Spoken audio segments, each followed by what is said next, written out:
basically everything that was in my inventory. The only other stuff to cover that obviously I haven't yet is the signs, which you can see here.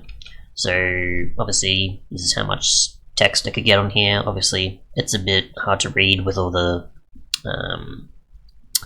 hyphens and sort of such there. So this is a hanging sign and so on and such. Obviously you can present it this way, you can present it that way. I wasn't sure if it would just be a certain direction only, like this one, but it seems you can place it like that. You do have to have something above it though. I tried on leaves obviously and that doesn't work, but if you do have anything else like a roof, you can, or some other type of thing it could be on, like maybe a slab. And then signposts we get to, which is very interesting. So you can place up to 2 signs on each, and the actual amount of space there is what it is of obsidian that way. It is limited to that much text space, just like that is for the hanging wall sign. But yeah, you can only put 2 on these, and you can only put it on one side. You can't put it on multiple sides. So if you want to have multiple, you probably want to put one on one fence and then one on another, or you'll be comfortable with just having 2 on one side of the fence. As you can see here also as well, when you have signposts, the connection of a sign doesn't seem to stay, so I don't know if that's intentional or not. But yeah, if I just get a few acacia signs, for example, and demonstrate what I mean, we'll just go with acacia or something. Just do this. If I wanted to put more, I can't put more on this side on the back. So there's that.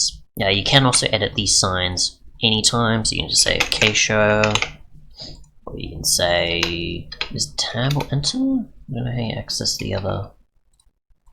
I don't know how you access the other then. I don't know how you go about that. Sneak clicking? I have no idea. You can access this one as well, that one, so on. So you can edit these signs whenever you want.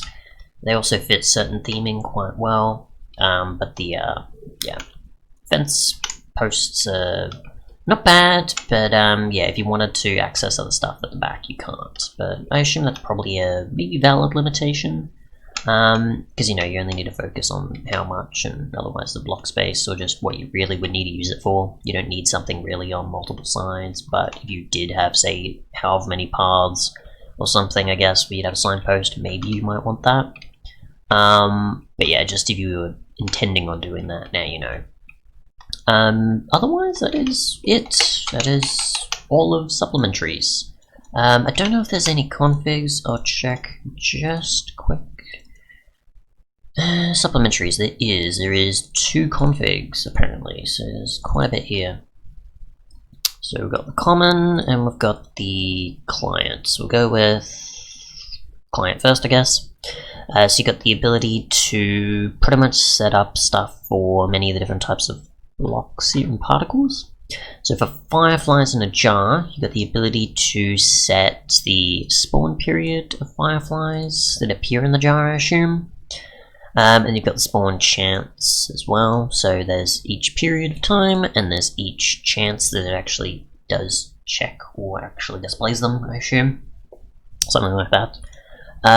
You've got pedestals, which shows the item spinning, so you can set the speed for whatever item's displayed, or you can just completely disable the spinning animation. Other than that, you've got particles of fireflies, so I assume this is the actual mob, not them in the jar. So you can change the scale at which they are, apparently, as well as their age. Alright, I'm assuming that does have quite a bit of relevance. It's just they're a particle effect. A particle kind of mob thing. So, I mean, assuming maybe that determines whether or not they're going to be larger or not in terms of like light or particle size or something. Mostly there. I'm assuming just increasing the particle size or something, or whatever else. I don't know. Or how long until they disappear, maybe? I don't know. Anyways, so yeah, what else we've got is Firefly stuff as an entity then? Alright. So there's the glowing animation, there's the scale of them there we go. So that's something else. What else do we have? Or maybe it's just because they're a particle inside the other? I don't know, somewhere. So them as an entity, you can set the scale, you can set the other stuff, the glow animation, so you can set a period for, I'm assuming in that them with alpha and scale effect, scale benefits, you know how that works. Other than that, there's intensity, so for how often they pulse, large and small, I assume. And then you've got the exponent, which is the shape of the wave, and then sharper transitions between things, I guess. In the common one, though, you have access to, obviously, all the other blocks that you can tweak. So you can change the speaker's range, I assume, at which you can hear the narrator, or having the chat message outputted. You've got the bellows, which you can control a few things, like the base period of power, apparently. Alright. At which it outputs air, or some other stuff. You've got power scaling, which is for entities with velocity created. So could you maybe use this as a fan then, not just for pushing, extinguishing fire? Alright, maybe. What else we got here? We've got the base velocity scaling. You've got velocity changed flags, which is for pushing animations to be smooth client side, but also restricts player movement when being pushed. So wait, does that mean you could probably push, and would you otherwise? Maybe even have like a vacuum with it, so yeah, it's probably just push them off as well. Something, I don't know. There's also a range at which it affects things, specifically fire blocks. Spring launcher, you can change the velocity and the fall height required, apparently, to trigger the spring launch again. What else do we have? We've got the turntable, which is the amount of rotation, amount of ticks per rotation. You've got the wall lantern, which is just obviously a thing you enable or disable. Not that it turns it on or off. I don't know.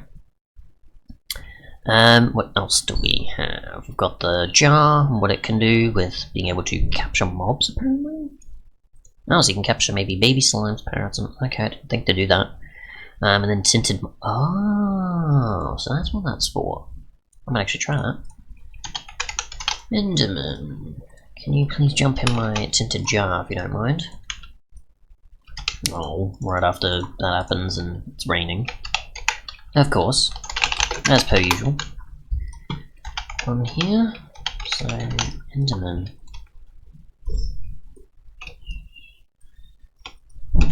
How do I use the jar for many of these? Endermite, sorry. What was I thinking? Endermite, yeah, that makes sense because they're a lot smaller. Oops, sorry. Cool, slime in a jar. Oh, no, it just lets it out. Oh, and it also gives you the regular jar back, at least maybe for slimes. What about... what's one that doesn't? Parrots. Parrots don't. Sorry, slime, you have to go. Parrots don't, so I'm assuming you're still going to get that. Interesting, it still gives you a regular jar. Okay, so that's a bug. Excuse me, sorry about that. Stuff in my throat. Anyways, notice boards, you can allow any item, it seems? So maps and books. Oh, you can do map. That's what it was before, maps. So you can actually display map information. So just right click here, take this out, put this map in here. Okay, cool.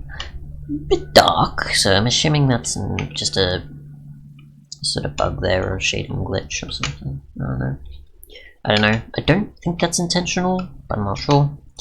And then finally we have the Fireflies, and if they can spawn in certain biomes, you can obviously set more if you want to.